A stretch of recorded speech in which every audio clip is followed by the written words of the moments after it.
Papa.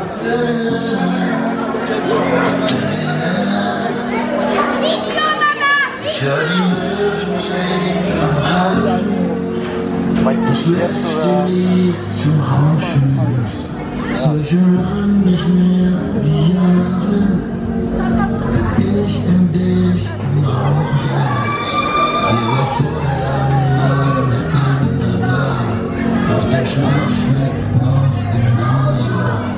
Und wenn ich irgendwo zu Hause war, dann immer dort, wo der Applaus taucht. Und wenn ich gehe, dann so wie ich gekommen bin, wie ein Komet, der zweimal einschlägt.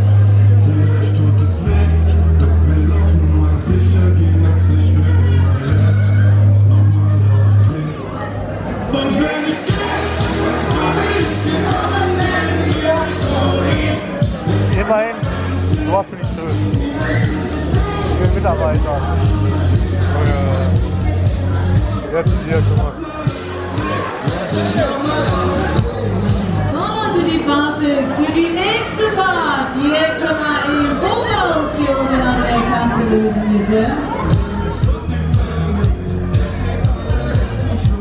Warte noch, dass er mir gleich entgegenkommt, ne? Der hier. Der liegt gleich im Radkasten. Ja, er macht das wirklich. Die ganze Rad.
Sterne tätowiert im Gesicht, ne? Kinder da, ne? Du brauchst ja einfach, setzt dich vorne drauf und machst irgendwo mit dem Ding. Hat sie aber ganz süß da vorne drauf gesetzt und dem Kind gequatscht.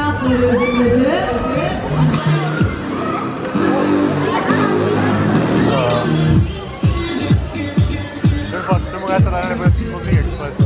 Und klar, war nicht so. So, nun zu euch. Frage an meine Fahrgäste. Wie sieht es aus hier? Geht's euch noch gut? Richtig. Wie sieht das hier aus, Junge? Seid ihr alle noch fit für eine Zugabe? Okay. Nicht so soll. Na, nicht so soll. Aber